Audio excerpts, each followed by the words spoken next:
beri nama pedang ini Naga Puspa. Selamatkan dia. Jangan sampai jatuh ke tangan pendekar berwatak jahat.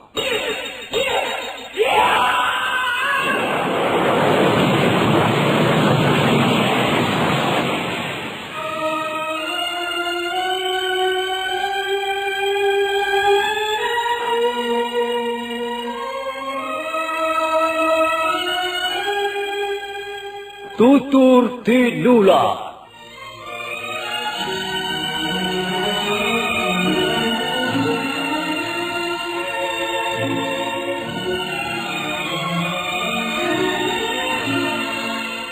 Sebuah sandiwara radio serial, produksi Sanggar Cerita dan Teater Sanggar Prativi. Sebuah kisah dengan latar belakang sejarah runtuhnya Singasari dan berdirinya Kerajaan Majapahit.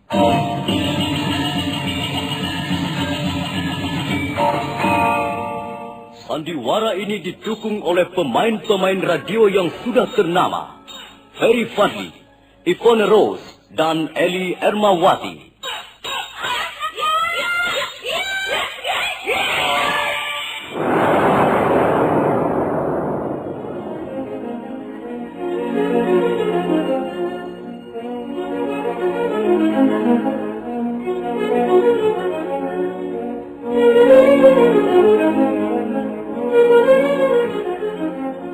Cerita ini ditulis dan diolah oleh S. Tijab, hiasan musik dan sutradara J. Ispriyonoka.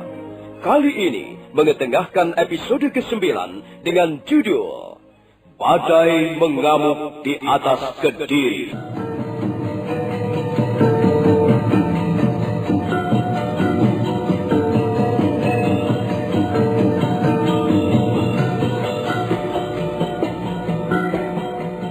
Dalam seri ke-252 ini, didukung oleh para pemain, Heri Stiono sebagai Dia Sangkrama Wijaya, Idris Apandi sebagai Ramapati, Nusri Nurdin sebagai Lembus Sora, Rusli sebagai Rangga Lawe, Ferry Fadli sebagai Arya Kamandanu, Ivone Rose sebagai Sakawuni, Edi Johan sebagai Ike Mese, Mas Sono sebagai Arya Wiraraja, Edi Dosa sebagai Sigoro Winotan, Chris Urspon sebagai Jaya Katwang, Ai sebagai Nararia Turubali, dan Asdi Suhastra pembawa cerita. Selamat menikmati.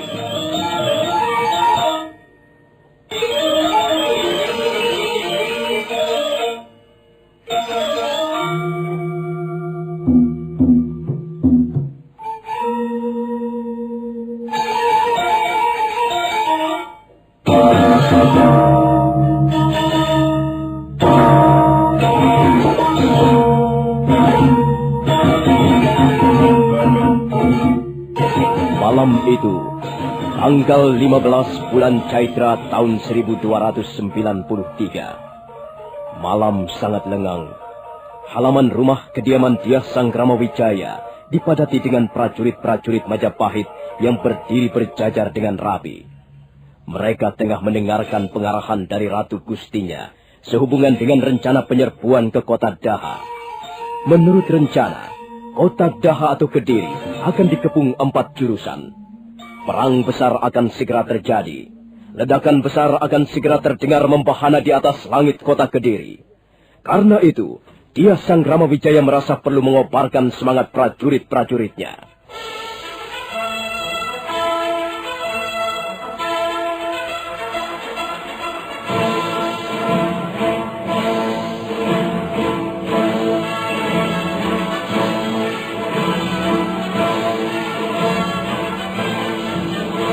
Karena itu, saudara-saudaraku semuanya, pada tanggal 19 bulan Caitra tahun 1293 yang akan datang nanti adalah hari bersejarah bagi Majapahit.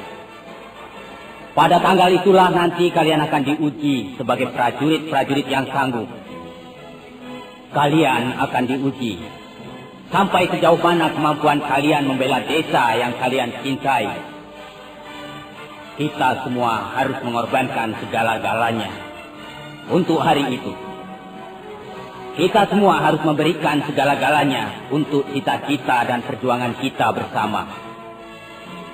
Mulai malam ini juga, kalian sudah bukan lagi menjadi warga desa biasa. Kalian adalah prajurit-prajurit Majapahit. Kalian akan bertempur melawan musuh. Bukan lagi bertempur melawan hujan dan lumpur sawah sebagai petani.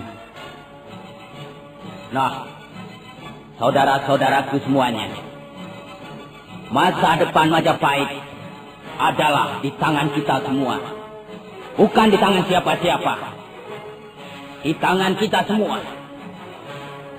Sekarang, marilah kita pekikan teriakan semangat cinta kita kepada pedukuhan Majapahit. Hidup Majapahit! Hidup Majapahit! Hidup Majapahit! Hidup Majapahit! Hidup Majapahit! Hidup Majapahit! Hidup Gusti Sanggramawijaya! Hidup Gusti Sanggramawijaya!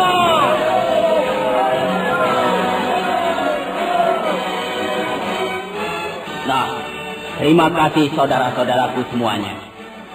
Selanjutnya aku ucapkan selamat berjuang dan selamat bertempur melawan musuh. Tidak ada yang boleh tinggal diam dan berpangku tangan. Semuanya ikut berjuang. Semuanya ikut berkorban. Semoga Sang Hyang Widi melindungi kita semua. Melindungi perjuangan kita semua.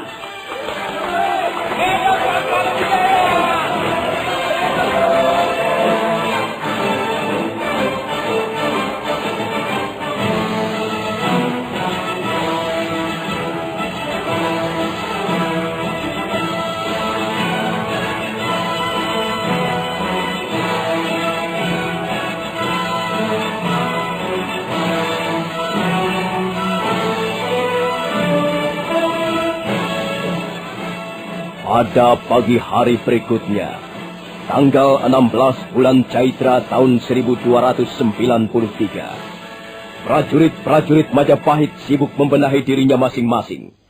Ada yang mempersiapkan kuda, ada yang mempersiapkan perbekalan makanan, ada yang sedang mengasah mata tombak ataupun pedang, ada yang sedang menghitung jumlah walastra atau anak panah. Semuanya sibuk mempersiapkan keperluan perang melawan kota Daha. Malam harinya, mendadak terdengar derap seekor kuda dipacu menuju ke arah rumah kediaman Dyah Sanggramawijaya.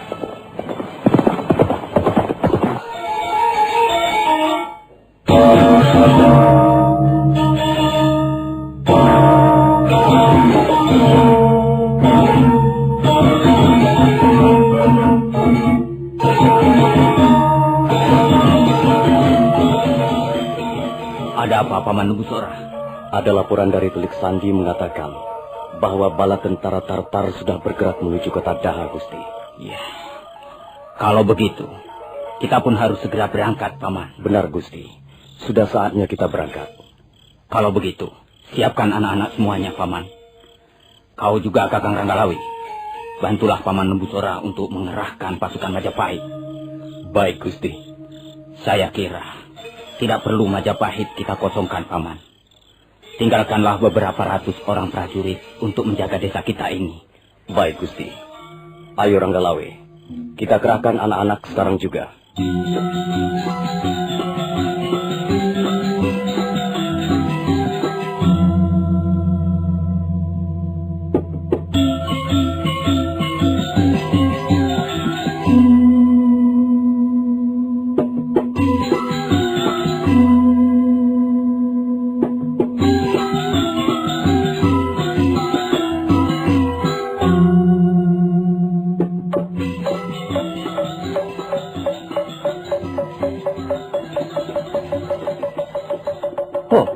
Kau Sakauni? Apa yang kau lakukan di sini, Kamandano? Aku sudah membuat persiapan. Wah, kau terlalu lamban. Semuanya sudah terkumpul di halaman rumah kediaman Gusti Sanggramawijaya. Ayah juga sudah berada di sana sejak tadi. Ayo cepat, Kamandano. Mengapa kau tidak langsung saja ke rumah kediaman Gusti Sanggramawijaya, Buni? Aku disuruh Kakang Ranggalawe untuk menjemputmu. Sudahlah, ayo cepat. Aku tunggu di halaman. Arya Kamandanu segera mengenakan pakaian keprajuritan Majapahit. Dan setelah itu dia menuntun kudanya ke halaman menemui Sakawuni. Sebentar kemudian, mereka pun sudah berkuda ke arah rumah kediaman Dyah Sangkramawijaya.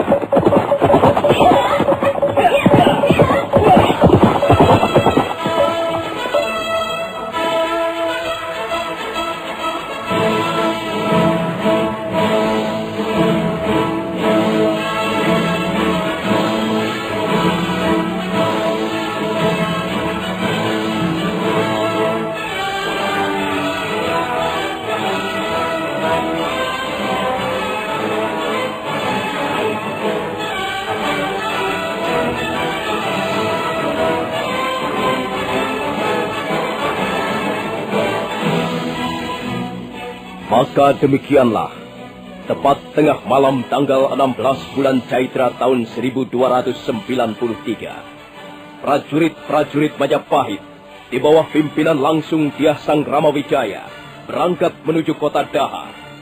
Prajurit-prajurit semuanya berjumlah sekitar 1.400 orang. Mereka terdiri dari laskar panah, laskar berkuda, laskar tombak ataupun laskar pedang. Mereka berangkat dengan semangat menyala-nyala.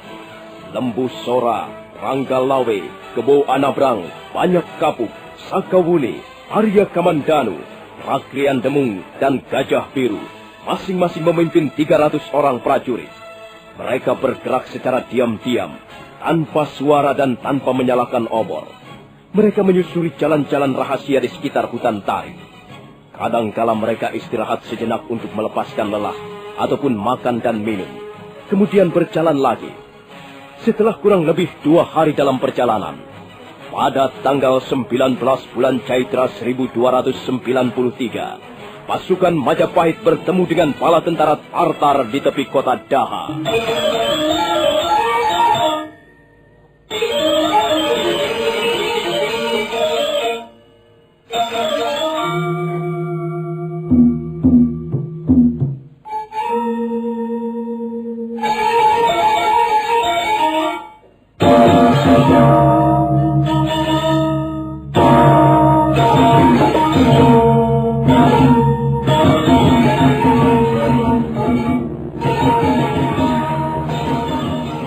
Bagaimana Tuan Panglima Ikumese?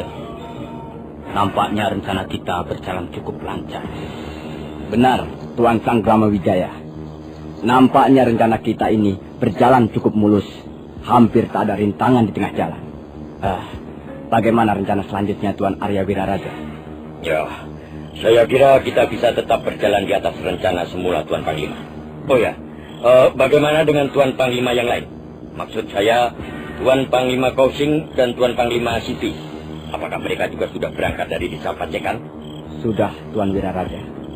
Panglima Kausing sudah mengiring 20 perahu cung di tepian sungai Berantas ke arah hulu. Tapi mereka harus menunggu perkembangan selanjutnya untuk ikut bergerak menggempur kota Daha dari tepian sungai. Panglima Sipi juga sudah berangkat dengan 700 prajurit. Oh, kalau begitu nampaknya semua sudah beres. Tinggal menunggu saatnya saja untuk menyerang.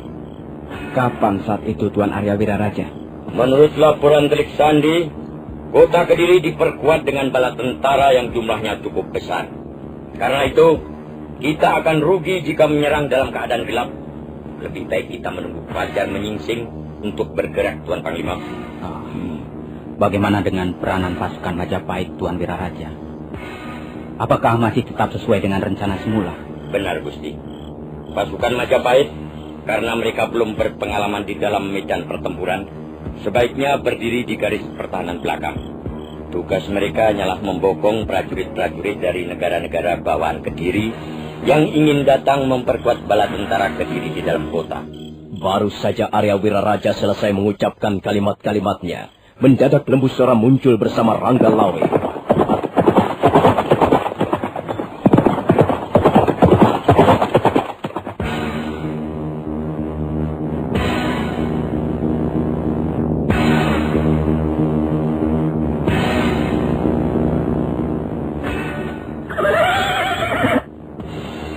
Ada apa, Paman Lembu Sora?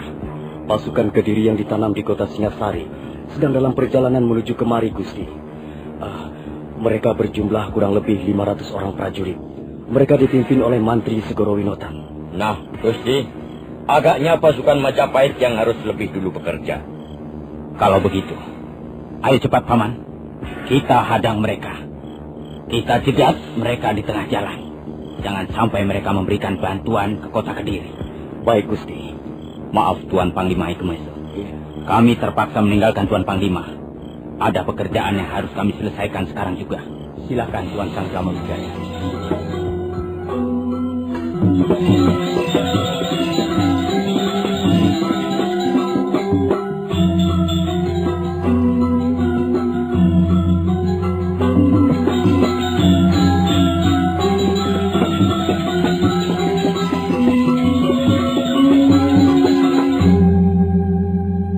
Memang benar apa yang dilaporkan oleh Lembu Sora.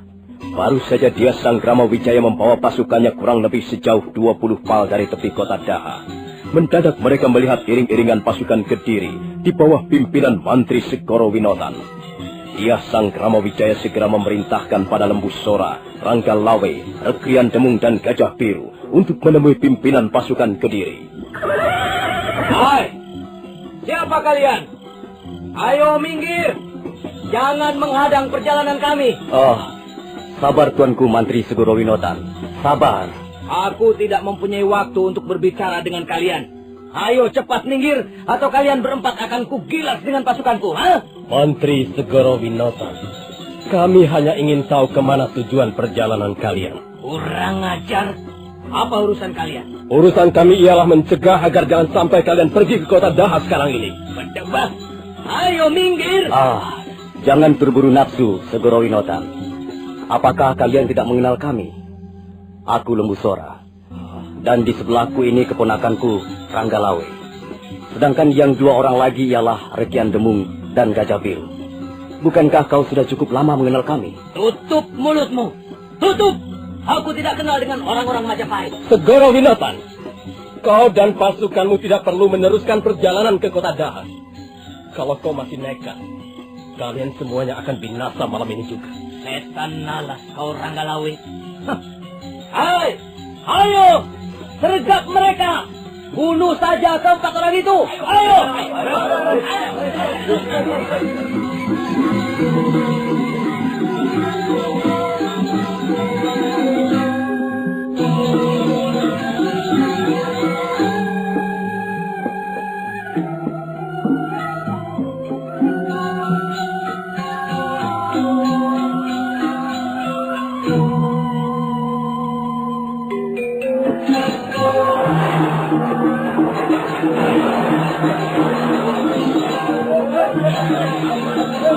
Begitu prajurit-prajurit Kediri bergerak untuk menyergap, Rangga Lawe segera menarik kerisnya yang bernama Megalaman.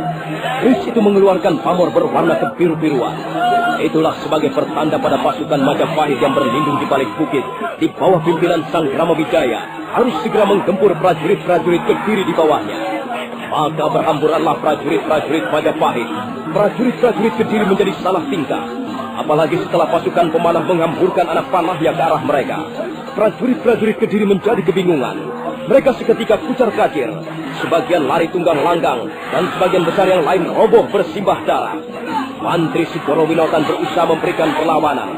Tapi akhirnya orang kepercayaan Jaya Katwang yang ditanam di kota Singasari itu binasa di tangan Rangga Lawe.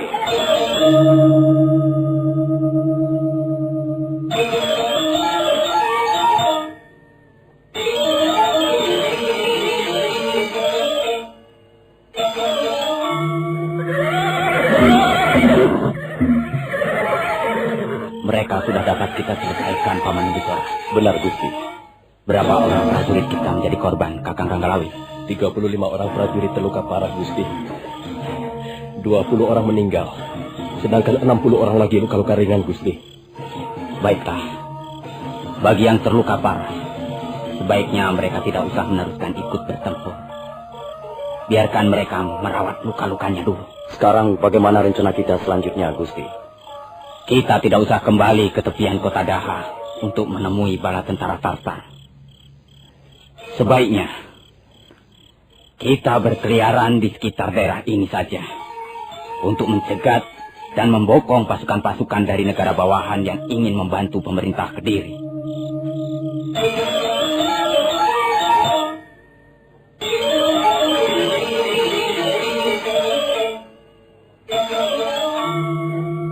Malam itu sangat lengang. Kota Daha diliputi kesunyian yang mencekam. Kabut tipis naik dari permukaan sungai Brantas, kemudian menyelimuti kota Daha dengan udara dingin. Di sepanjang jalan-jalan kota Daha, banyak prajurit-prajurit Kediri berkeliaran ke sana kemari untuk mengadakan perondaan. Mereka sama sekali tidak menyadari bahwa bahaya mengancam tak jauh dari mereka. Prajurit-prajurit jaga nampak terkantuk-kantuk di gardu-gardu penjagaan. Mendadak warna semburat merah nampak di ufuk timur, dan warna itu semakin menyebar di atas pucuk-pucuk pohon hutan tarik. Fajar pun mulai menyingsing. Arya Wiraraja bergegas berjalan menuju tenda perkemahan bala tentara Tartar. Ia melangkah ke arah sebuah tenda yang paling besar.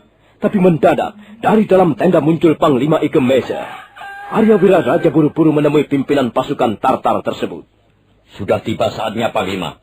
Fajar sudah menyingsing. Baiklah, Tuan Wiraraja. Kita akan segera bergerak.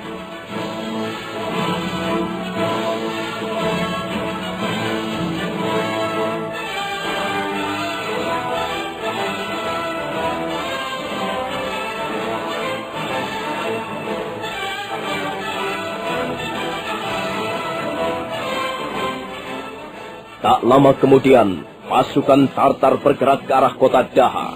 Bentrokan yang pertama terjadi di Gapura yang menuju kota Daha. Pertempuran sengit pun segera berkobar, kemudian disusul bentrokan di tempat lain. Pasukan Tartar terus bergerak maju mengadakan pendadakan, pembokongan, ataupun penyergapan di mana-mana. Prajurit-prajurit Kediri nampak seperti belum siap untuk bertempur. Mereka terkejut mendapat serangan yang sangat mendadak, dan akibatnya mereka banyak yang terbunuh.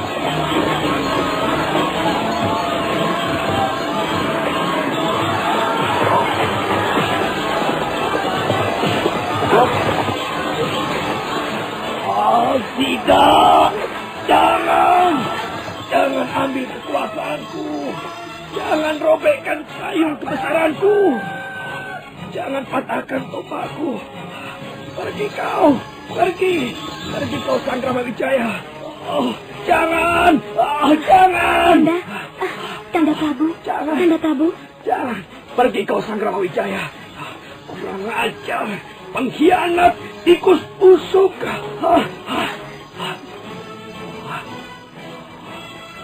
Dinda, Naraya Torbali. Kanda Prabu harus segera bangun dan mengadakan persiapan. Ada apa, Dinda? Apa yang terjadi? Telah terjadi pertempuran di dalam kota Daha, Kanda.